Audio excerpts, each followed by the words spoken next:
welcome to Week and Geek, your new comics preview for August 7th. I'm Mike Ortiz. And I'm Chris Brown. What do you got? I'm going to lead off here with a book that I was surprised by how much I enjoyed this first time around. The Superior Foes of Spider-Man.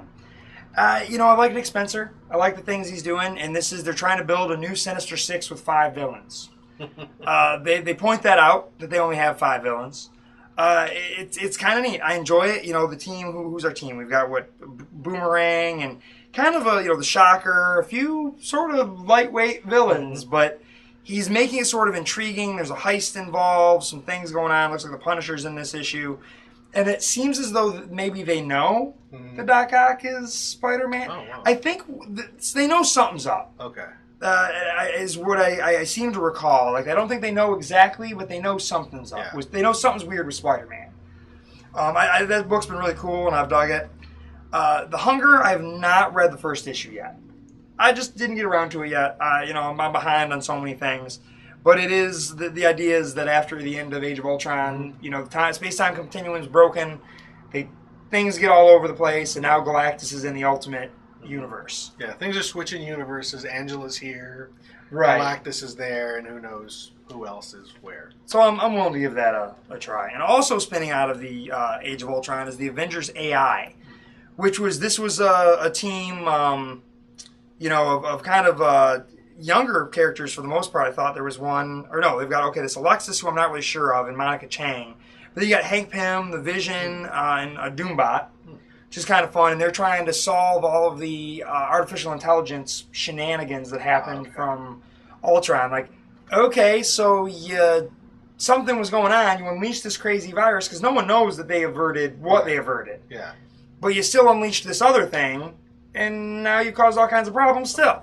So this is the group that's going to try and take down all of that, the artificial intelligence woes. I remember that the Iron Man on the cover is from a run of Iron Man where the armor becomes sentient. Oh, all right. I wonder if they're going to just touch on all the different sort of artificial intelligences. And there's a lot. And it sounds like it. A lot of them in the Marvel Universe. There is. Then we've got Detective Comics number 23, also a book I am a few issues behind on. But it's John Layman. He's been building a really cool Batman story. I really like the things that he's doing. I feel like he's taken some time, actually making Bruce Wayne a detective. And he's also focusing on the villains as the way he tells his story. There's a lot going on there, and then Batman's got to solve it, bring it to an end. I loved what he did with the whole Emperor Penguin. This is now what a character called the Wrath. Yeah.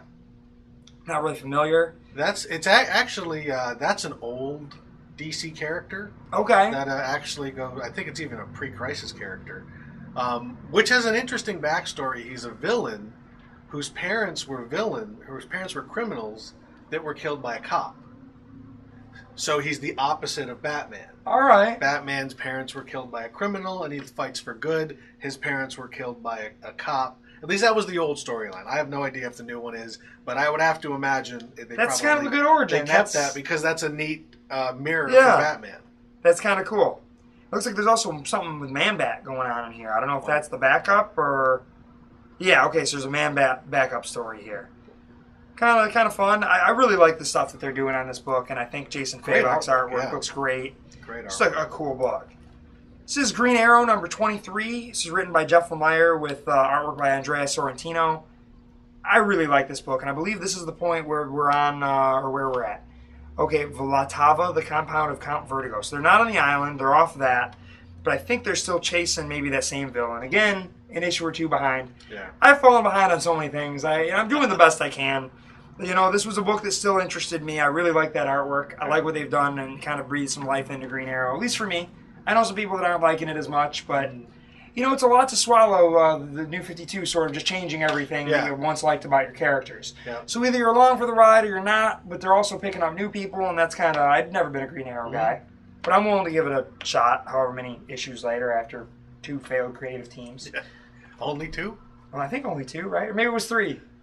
Well, they started off with a team, and then that went nowhere, and then didn't like Keith Giffen come in because Keith Giffen was the fill-in. Yeah, and then what's her name? Then Ann Nocenti came in, and Jeff Lemire. So 4 creative teams. Yeah, and 22 issues. Yeah, but he jumped on at like issue 18. Yeah, 4 creative teams and 18 issues. Yeah. Next, I've got Shadow Man number 9. We're getting into this Master Dark stuff. I think Master Dark is a great villain. They've made him a really cool villain here. It's darker. You know, as I've said before, I was kind of craving some of more of what I had before. But I think what they've done, I want to see more of Jack Boniface the way I had him, but I like this version of Master Dark a little better. Dark Origins. They're going to do some more stuff there that looks like perhaps his sister again, Sandria. I do like the artwork. It is a different book from what I had before, but this is a neat thing, fighting voodoo villains. You know, characters on the dead side, and then there was another character that's like, I'll help you, Master Dark, but not really. And then he's messing with the good guys, and it's been a good book. I like Shadow Man. Sidekick number 1. This is another. It looks like there's a bunch of these Joe's comics that are going to be coming out through Image. Yeah. J. Michael Straczynski. I don't really know who's doing the artwork. Looks like I have no idea. Is it Tom Andrake doing the art inside too? The inside art. Okay. It looks all right. Looks okay. I don't know. It's some superhero book. It's going to involve some sidekicks, I would imagine, from the title. It's Straczynski. I'm willing to give it a shot as long as no one is walking. Then I've got Sheltered number 2. This is an Image book, Sheltered, a pre-apocalyptic tale. This book, got a lot of buzz after that first issue. It's co-created, written, and lettered by Eddie Brisson, illustrated by Johnny Christmas. It's kind of a group of families are preparing for the apocalypse. They're trying not to get the attention of the government. They bought some property. They're building shelters. They're amassing some weapons and food. And then a couple of the kids start killing the adults and some of the other kids. And now it's just kids. And I don't know what the hell's going on, but it's these some kids are running from the other kids, some of the older teenagers. And it's kind of weird. It was not my favorite new number 1 from that week. I really liked that Ghosted. But everybody lost their minds about this Shelter. Like, oh, it's kids killing kids. I'm like, man, if only they made a movie about that where they put some kids on an island and they were all fighting each other. Yeah. If only they ripped that off a bunch of times and then did that in a Marvel comic too. Wouldn't that be great? Because I need more of that. I need more kids killing kids. I don't get enough of that in the news as it is already. I'm willing to give it a shot. Like I said, it's getting a lot of buzz. The first issue was okay. I didn't love it. And part of the reason I didn't love it is it didn't feel like it was anything I haven't seen 100 times before, and I didn't feel like it's something we need to glamorize either. So I am, with great trepidation, I'm going into issue number 2 of Sheltered. People did like it. I'm going to give it another try. I like to give these Image books a few before I make my full decision here. Next, I've got issue 6 of 6, The Legend of Luther Strode. I loved that first miniseries. This next miniseries is just superhero, violent wackiness. I mean, it's our main character, Luther Strode, has the magic book, and now he's sort of a boogeyman, and he was hunting gangsters, but then there's folks. There's all kinds of stuff going on in here. Fun book, love the artwork. Justin Jordan is also writing some Green Lantern books. He's writing Green Lantern New Guardians. He was writing Superboy, but I think he just left that book. Okay. But he's getting some buzz. He is, and this is a good book. This is the last issue of that second miniseries. Then I'm looking at, this is issue 5 of Cyberforce. This is your last free issue of Cyberforce. So if you were doing that, this is the time to decide if you're going to buy number 6. Be sure to let your local retailer know because the price is going to go up, and we are not going to order as many as we ordered of the others. Yeah. Now, I've not been reading this, but I did pick it this week because I just wanted to kind of remind you. This was a free book. Right. The first 5 issues were free. I believe I have all of the issues here at Comics and More, except maybe issue 2. So you can still go back and grab those and at least kind of check them out, see if you can't find a number 2, and then see if you want the 6. That's essentially a trade paperback for free. Right. See if you like it. Why not? Check that one out. That is, written by Mark Silvestri with art by Koi Pham. So, I don't know. The 90s. Very 90s stuff, but check it out. What do you got? I'm starting off with Action Comics number 23. It's Scott Lobdell, Tyler Kirkham.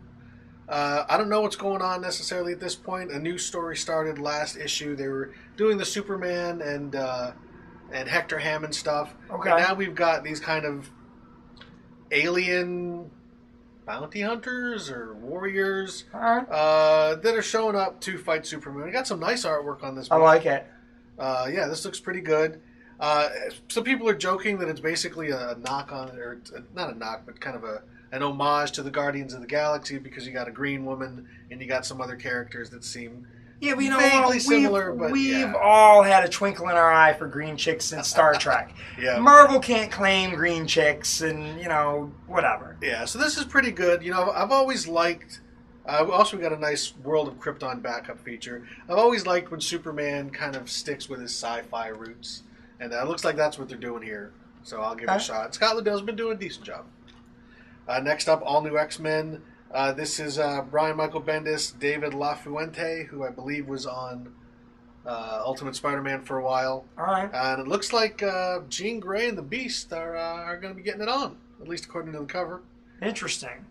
So yeah, this is, as we've Didn't said see that coming. many times, the X-Men from the past, from somewhere in the first dozen issues, get brought into the future to deal with the situation, how the mutant situation has kind of devolved since then.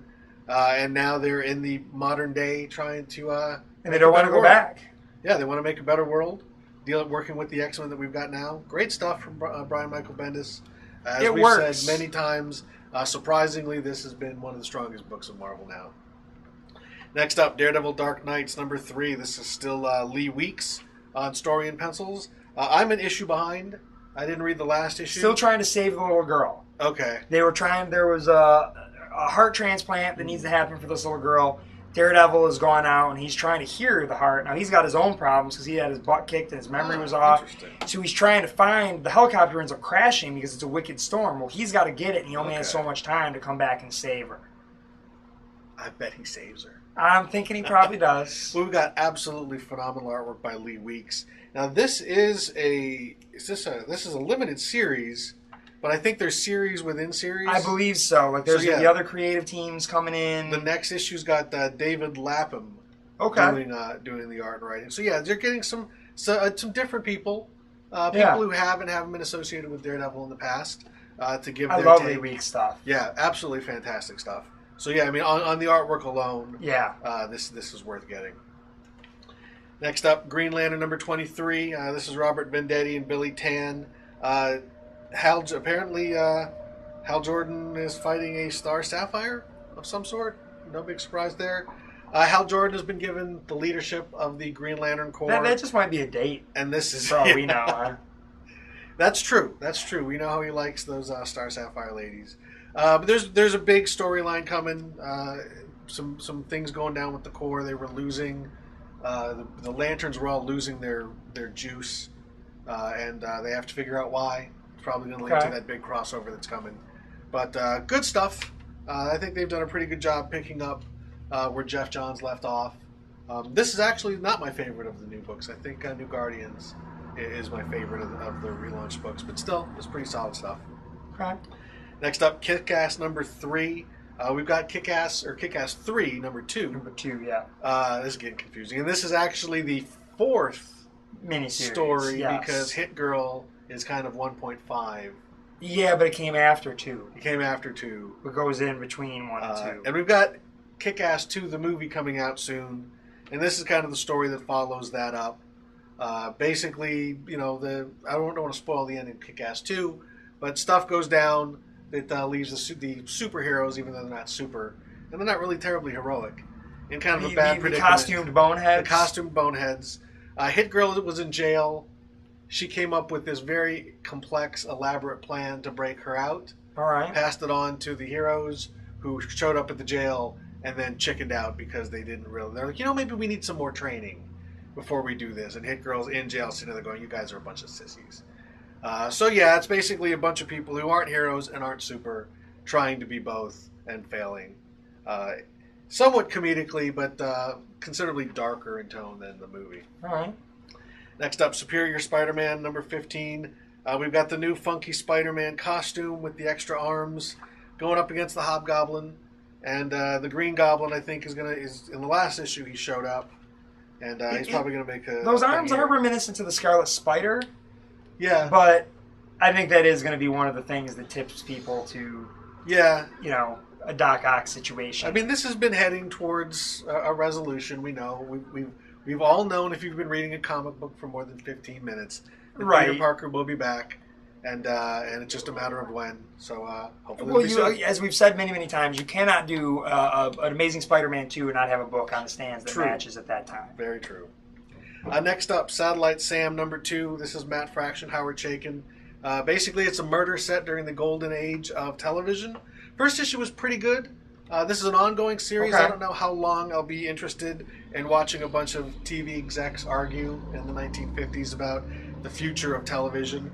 But Okay. overall, some interesting stuff. If you like Mad Men, I was gonna say it sounds like Mad Men meets Quiz Show. yeah, It's Matt Fraction. It's Mad Men, but there's a murder mystery going on too. All right. The main character, Satellite Sam, was found murdered. He was like a kids TV show star, and his So son mixed with Death to Smoochie.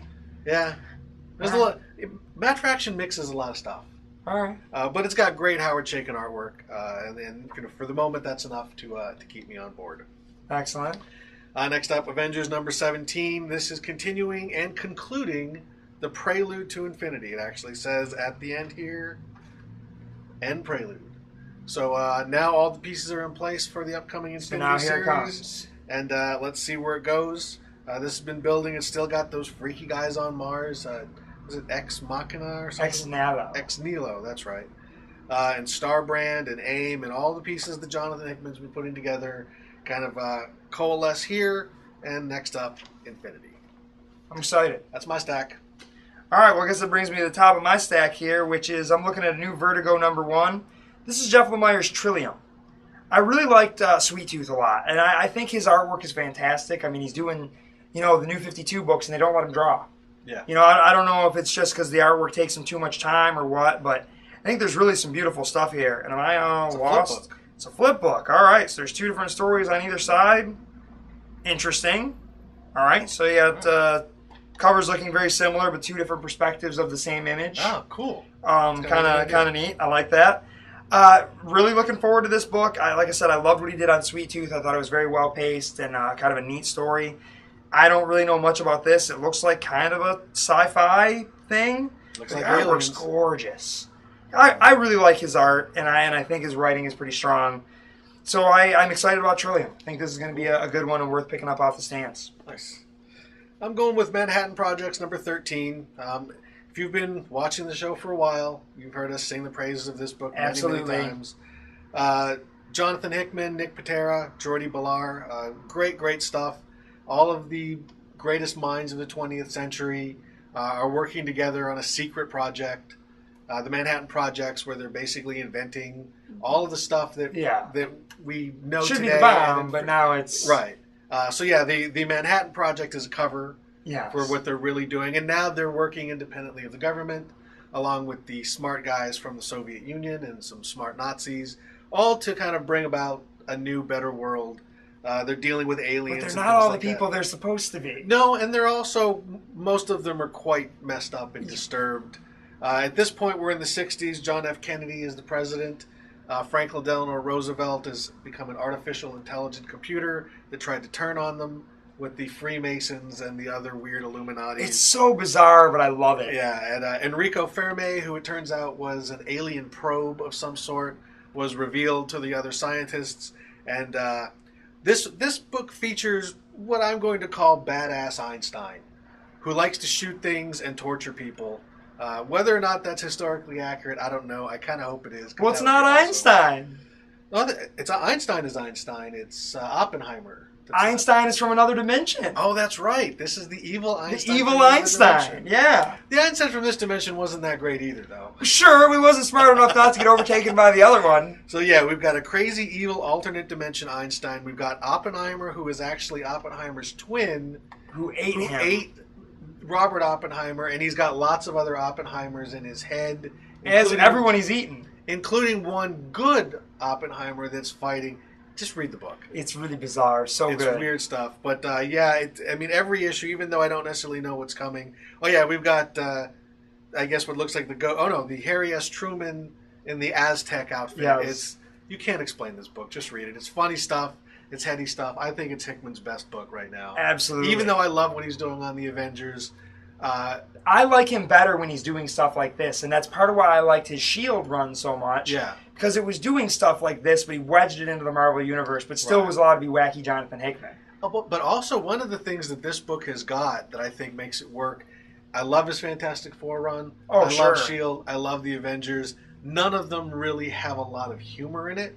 But this book True. is funny. Yeah. I mean, this book is where you realize he's not just dry science fiction stuff. Jonathan Hickman actually can write some very, very funny stuff and some very funny ideas. So it's really the best of his sci-fi mixed in with some good humor, and it really makes for a great book. Agreed. So yeah, be sure to check these out. Also, there's just a lot of titles this week. Big So week. yeah, look at that closing screen. A lot of cool stuff. This was just the stuff that was kind of in our stacks. Some I had a few titles that were I'm on the fence about. They might make a return, but there's a lot of stuff this week, so be sure to check those out. And that is your Week in Geek.